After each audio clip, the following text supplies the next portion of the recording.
Good morning, Eats. Mr. Westra here with Half Brother Reading 29, Part 1. Just to remind you where we've been. So Ben and Sarah took a trip. School was out, so they took a trip down to Nevada to see Zan. They were pretty happy to see him. They interacted with Zan again, and they were happy to see him.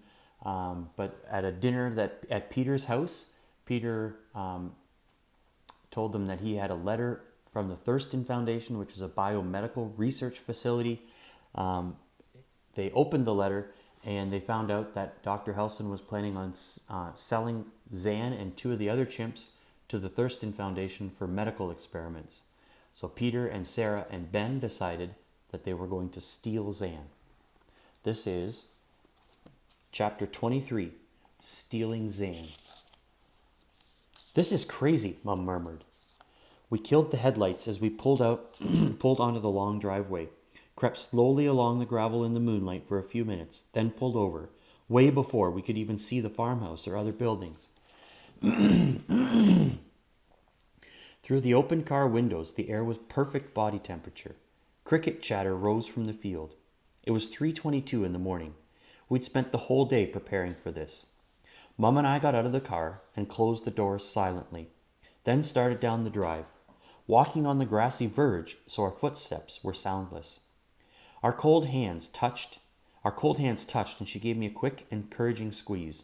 Thank goodness the Helsons didn't keep any dogs at the front of the property, or they'd been all over us by now. Peter had wanted to come with us, but Mum had said no.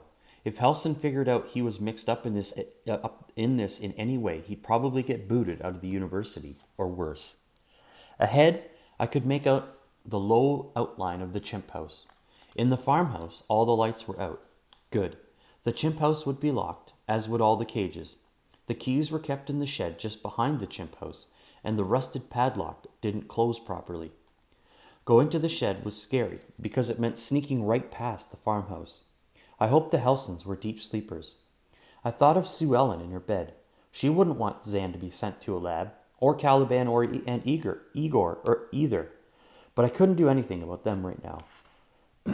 We reached the shed, and I was grateful for the big moon.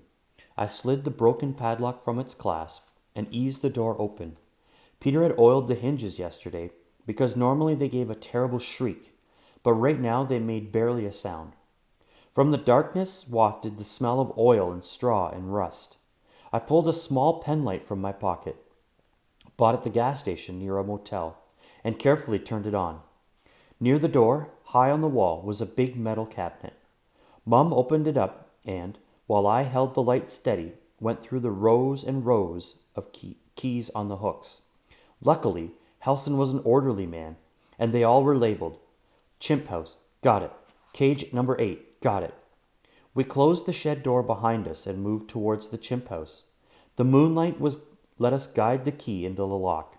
Slowly, so slowly, we swung open the door just enough so I could slip inside. We'd agreed that only one of us would enter. Less noise, less smell, less chance of rousing the sleeping chimps. It was pitch black, but I dared not use the penlight. Cage 8 was nearest the door, and Peter, before the afternoon shift ended, had made sure Zan was in it alone. He'd made up some excuse about Rachel being crotchety and it being best to split the two of them up. I'd felt a bit bad because I'd seen how attached they were to each other. My outstretched hand touched the bars of the cage. I felt for the door and the lock.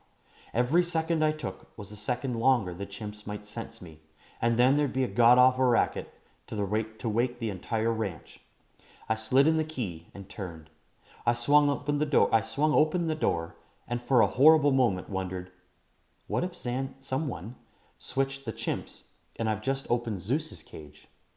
My last memory would be of something grabbing my arm and pulling, teeth in my face. I crouched and stared, willing my eyes to be Chimp's eyes, to bring light to the darkness. Zan was sleeping not 4 feet from the door. I could have gone in and picked him up, but I didn't want to startle him. He might give a hoot. I waited for a moment, hoping he'd sense me. Wake up. I took a deep breath and silently blew against his head. He murmured and turned. His eyes opened, then widened. He stared. I made the sign, quiet. It was one he understood, though he'd never used it before himself. Then I made his name. I crossed my chest with the Z and then pointed at him. You, Zan, come now.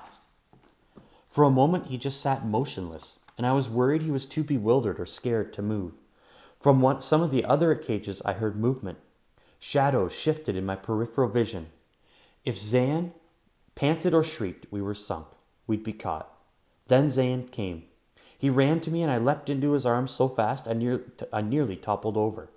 I stood and walked towards the pillar of moonlight at the main door. Then I was outside. All right, whispered Mum. I nodded.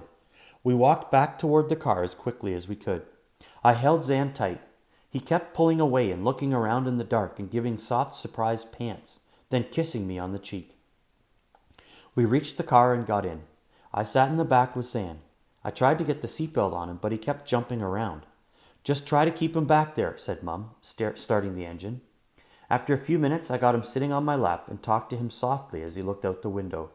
His body was still small, but I could feel the new strength in him. He was heavier, too. I was shaking. Mum, I said, what's going to happen? I don't know, Ben. I wondered if she was shaking, too. I heard a police siren in the distance and wondered if it was coming for us. But it faded away soon enough. We were way out in the middle of nowhere, heading northwest. Darkness towered solid on either side of the road. We were like a spaceship, hurtling across the universe. We were like those astronauts in the Planet of the Apes. Before long, we crossed the state into California, which was good. In movies, it was always good when you crossed the state line, if you were a criminal anyway. That way, it would take longer for the law to find you. It was still pretty early, and Helson's staff usually didn't open up the chimp house until 7. We saw a gas station, and Mum went and bought some diapers, some cheap shorts, and a t-shirt with a picture of a slot machine on it. I tried to get the diaper on Zan, but after going without them for months, there was no way he was going to put them on. He seemed pleased, though, to have shorts and a t-shirt again. Pants, he signed. Shirt.